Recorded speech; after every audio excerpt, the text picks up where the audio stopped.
而家咧係用一啲 leftover 嘅整蛋糕嘅 cream，整咗3碗燉蛋。咁呢個 cream 咧係整蛋糕嘅時候用嚟 frosting 嗰陣剩翻嘅。咁佢入邊咧嗰啲 cream 係有啲糖啊、double cream 啊，同埋啲栗子蓉咁嘅。咁啊就加咗啲蛋，加咗啲水落去咧，加咗少少糖添。咁啊整咗3碗嘅。我而家咧係全程最猛火蒸緊佢嘅，因為我直情係喺隔離睇住佢噶。我會係由佢咁樣蒸1分鐘，又會揭起個蓋，泄下氣。如果唔係，佢容易變蜜蜂竇噶。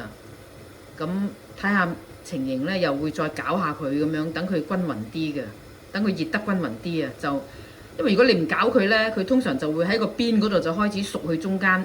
個邊就起蜜蜂竇，中間就未熟咁樣噶嘛。即係如果你全程猛火嘅話，咁我又想佢快啦，又唔想起蜜蜂竇啦，咪側邊睇住佢咯。哇！睇唔睇到啊？嗰啲泡整晒上嚟啊！即係話啲熱力喺下低推緊嗰個蛋入邊本身嗰啲氣泡上天啊！我而家要揭起蓋攪下佢噶啦，攪下佢先。佢而家咧仲係流動嘅。唔使擔心啊，攪下佢就唔瓊嘅喎，唔會嘅喎，攪下佢咧就佢熱得勻循啲，唔會話側邊起蜜蜂竇，入邊就唔熟咁嘅啫。OK， 而家咧仲未擺得啲 cherry 落去嘅，我等佢再硬少少。但係咧，我而家唔會用猛火啦，因為佢而家咧成碗都已經係有咁上下熱啦嘛。我而家會收中火、中大火，跟住留少少，留一條罅仔俾佢喺呢度，費事佢谷得太犀利喎，整唔到嘅喂。係啊，嗰度呢度有啦，而家呢度有條罅仔攝到啦。中火啦，等佢再蒸多陣，我全程喺隔離及住嘅。咁咧，我 in between 咧又攪咗一次，然之後咧我就收中火。費事佢變蜜蜂竇啊！跟住而家咧，甚至乎係收中偏慢、中慢偏中咁啦，就唔係話中慢偏慢嘅，中慢偏中火咁啦。睇情形噶嘛，唔想佢話熟得太咩。而家咧檢查下擺得 cherry 落去未咯喎？嗱，硬硬地啦，擺啦。而家試下睇下佢會唔會係啦。我就係想做到呢個效果。想佢唔好話沉晒落去，又喺個面度見到嘅咁啊。OK， 係啦，所以咧咁嘅情形咧，咪擺落去咯。OK， 哎呀，其實咧本身有個法國甜品叫做咩 Clafoutis 咁上下啦，咁佢咧就係蛋加麵粉嘅，咁我又唔想整麵粉啊，咁啊不如燉蛋加佢咯，燉蛋咁好味係咪？嗱，而家咁幾靚。又睇到呢啲，又唔會沉晒落去，哇 perfect！ 誒，冇錯啦，咁而家咧冚翻蓋蒸熟佢啦。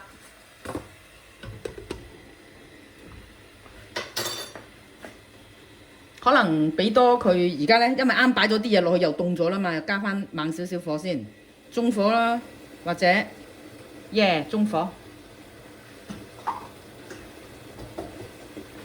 一陣等多1分鐘再返嚟。其實我頭先加 cherry 落去嘅時候呢，我係盡量加喺個邊嗰度嘅，因為呢嗰個邊呢通常就最受火，就最容易令到啲蛋老身噶嘛。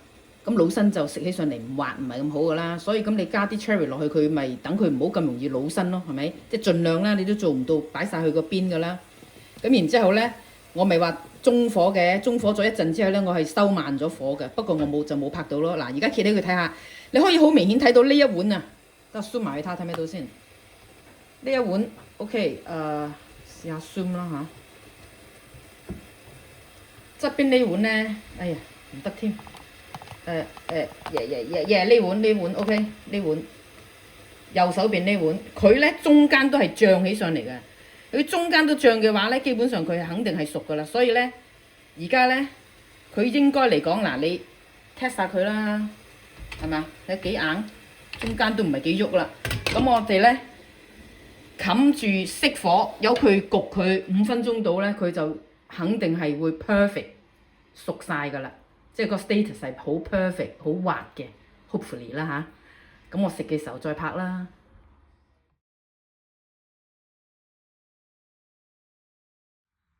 而家呢碗咧就係喺雪櫃雪咗一晚，咁咧就嗱 zoom 近啲，見到佢個樣唔滑啦，表面係咪好似好水汪汪啊？係咪？咁咧係因為我整咗3碗燉蛋，就用咗2隻蛋嘅原因啦。所以咧其實最黃金比例咧就係1隻雞蛋就係做1碗嘅。咁所以因為我用咗2隻雞蛋做咗3碗啊嘛，所以咪睇起上嚟咁水汪汪咯。咁咩碗咧？就係我哋平時食飯啲飯碗，通常係8安士碗嚟嘅，即係大概225ml到啦。即係咁就係用1隻雞蛋嘅嗱，呢啲咪飯碗啫嘛，呢啲咪飯碗。咁咧尋日食起上嚟嘅時候，個口感咧就係話佢比較水咗啲啦。佢都係瓊嘅，但係你滗起1羹嘅時候，你會見到有啲水喺側邊咁樣咯。咁咧就嗰個 cherry 咧就係酸酸地微酸。嗰個燉蛋嘢咧就係好香㗎都，因為佢係有朱古力啦，又有 cream 啦，又有栗子蓉啊嘛。咁即係當然係雞蛋砂糖咁啦，其實係就係咁多 ingredients 啫。咁都唔錯嘅，不過如果下次整咧，我會整翻1隻蛋就1碗嘅份量咯。咁就係講下佢個咩口感啫，講完㗎啦，拜拜。